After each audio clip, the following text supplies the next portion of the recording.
Now that we know what higher order functions are, let's actually create our own, just to demonstrate how they work. So in this lecture, we're going to create a function that accepts other functions as an input. But to start, let's write two very generic functions that do simple string transformations. So one I'm going to call oneWord, and this will simply replace all the spaces in a word. So string dot replace, and then we're going to select all the spaces, and remember, for that we need to use this regular expression with the G flag, and then replace them with simply an empty string. And then we also convert that to lowercase. Okay, so this function here would simply work anywhere in our code with any string, and it takes in one string and returns a new one without any spaces in it. Okay, let's create another one, upper first word, which also takes in a string. And so these two functions, they will later be the functions that we pass into another function. Okay, so we first need these. So as the name says, this function here will simply transform the first word of the input string to uppercase. So let's just first split the string, so by the empty string, and then we will take the result and destructure it into the first word and then all the other words, and then return a new array that we will join. So that's first to uppercase. And here I'm not explaining exactly how this all works, because we already talked about this stuff in the last video. So we spread the others then also in the array, and then we join. And so you see that everything that we learned before is actually pretty helpful. Again, as always, especially helpful is the spread operator and the destructuring assignment, like we use it here. Right? And here it's actually the rest pattern. All right. So we have these two generic functions, and now we can create our higher order function. And that function will be called a transformer. And this function will take in also a string, but as a second argument, it will take in a function. Okay? And therefore, this is a higher order function. So that's the definition that we learned about in the last video. So it takes in a function, and therefore it is a higher order function. And so now let's see how we would actually call this function. So that's how I like to do it many times. So let's say JavaScript is the best. And as a second argument, I will now pass in the upper first word function. And so basically what I want the transformer function now to do with this string is to transform the string using this function here. So this function that we created here in the beginning. All right. And once again, notice how we are only passing in the function value itself. So really just the value. We are not calling this function here. Okay. We are only passing it in, and it will be the transformer function calling this function. So let's actually do that. So we will simply log to the console transformed string, and then here goes our expression. And so this is where we will now call the function. Now inside of the transformer function, this upper word is now called fn, right? So that's the second parameter here. And so fn, and then with the passed in string. Okay. And when we see the result, this will make even more sense. Okay. Let's also log to the console the original string. And so that's just str. Okay. And I also want to show you something else. So let's log transformed by. And in the last video, I told you that functions even have methods, remember? And besides methods, functions can even have properties. And one of them is the name property. So again, we take fn, which is the function that this higher order transformer gets as an input. And then on that, we can read the name property. And so now let's see the result of this operation.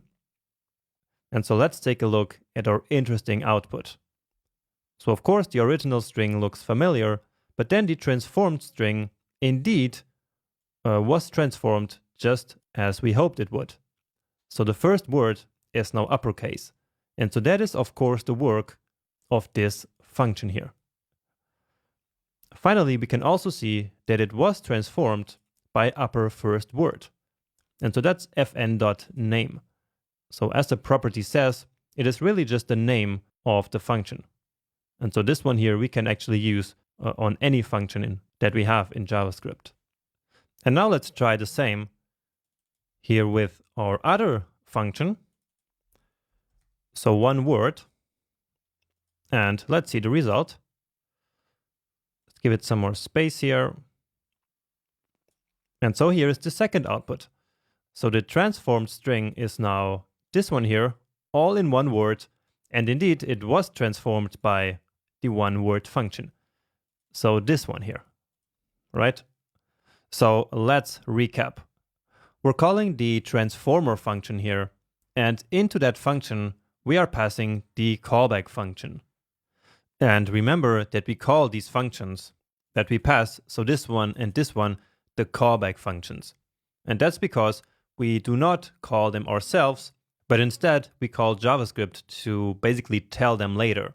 And in this case, calling them later happens right here. So it's the transformer function that will call these callback functions. And the callback functions in here are of course called fn.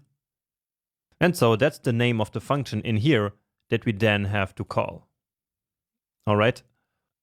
And in fact, this is exactly the same idea that we already talked about using the add-event-listener function, right? So let's say we had this very simple function, high5, which doesn't really do much except of logging something to the console. Let's just put an emoji here, this waving one. And so now let's say document.body.end event listener click and then this function. So never mind about this part here. We're going to learn later what this means. But what matters is the add event listener. And so just like our transformer function, we pass in a callback function. Okay? And this callback function in this case is also called the event handler or the event listener, but that doesn't really matter. What matters is that conceptually, this here is the callback function, and this is the higher order function. So this one is just like our transformer function, and this one is just like the one word or upper first word. Okay, so it's just a callback function that JavaScript will call as soon as we click on the body.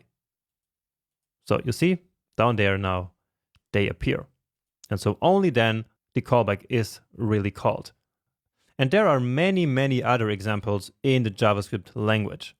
And this concept of callback functions is used all the time in built-in JavaScript functions. So there are many, many more examples. For example, the for each function that we call on arrays. So let's create an array here, Jonas, Martha, and Adam. And on that array, we can call something called the for each method. And we will learn about this one in the next section, actually. And then again, we pass in a callback function into for each. So let's again use high5. And so as I reload this now, then we get here these three wavings, okay? And that's because we have three elements in this array. And so as the name of the method says, for each of them, this callback will be called. And therefore we have 3 wavings here. But we will learn all about the for each method in the next section. What matters here is that once again, we use the concept of the callback function here. And so this is something really common in JavaScript. Let me just write that here. Callbacks all the time. And so let's now actually take a minute or two to understand why that is. Why are callback functions so much used in JavaScript, and why are they so helpful? Well, the first big advantage of this is that it makes it easy to split up our code into more reusable and interconnected parts. So that's exactly what we have here, right? We have all of this functionality here nicely split up into their own functions, and that itself is really helpful. But there is a second and way more important advantage, which is the fact that callback functions allow us to create abstraction. So let me explain what that means. So what we did here in our code example was to create a level of abstraction. And abstraction is something really important in programming. So basically what abstraction means is that we hide the detail of some code implementation because we don't really care about all that detail. And this allows us to think about problems at a higher, more abstract level. And so that's why it's called an abstraction. So coming back to our example here, this transformer function does not care at all how the string is transformed. It doesn't care about this level of detail, okay? All it wants to do is to transform a string, but it doesn't care how it should do it. So what I mean is that we could have taken this code here and written it directly into transformer, or even this code here, right? That would have worked just the same. But instead, we abstracted this code away into other functions. So again, we created a new level of abstraction. And by doing this, our main transformer function here is really only concerned with transforming the input string itself. But no matter how that transforming itself actually works. So it's basically delegating the string transformation to the other lower level functions, which are these two. Okay? And I hope this makes sense for you. But we will also come back to this idea of abstraction later when we talk about object-oriented programming. But it's good for you to think and talk about this stuff as soon as possible so that you can start to get an idea for this really important concept of abstraction. And now with this idea of abstraction and higher levels and lower levels of abstraction, it makes sense that this kind of function here is called a higher order function, right? And again, that's basically because this function here operates at a higher level of abstraction, leaving the low level details to this low level functions. Okay? Now, they're not really called low order or low level functions, but that's just how I like to call them in this circumstance. All right. So understanding this is absolutely crucial for your process. And I actually consider this one of the most important lectures here of the course, because callback functions are really a vital part of the JavaScript language. And that's one of the main takeaways from this video. They allow us to create this kind of logic here. And so I think it's probably a good idea that you really review this really well and maybe even write your own example of something that you see in the real world using the same concept. Okay? I think that's a really good idea that you should try out. Then here in the built-in functions like add-event-listener and for each, these callback functions are so important and so useful because we use them to tell these functions what exactly they should do. For example, the add-event-listener function on its own would have no idea of what to do whenever the click event happens here, right? And so that's why we pass in the callback function here to tell the add-event-listener function exactly what to do. And as you already know, this is the higher order function here with the high level of abstraction, and this here is the function with the more lower level of abstraction. All right, but enough talk. Please take a minute to really review this lecture and build an example of your own maybe. And then I see you in the next video where we will basically do the opposite of this one. So having functions return other functions.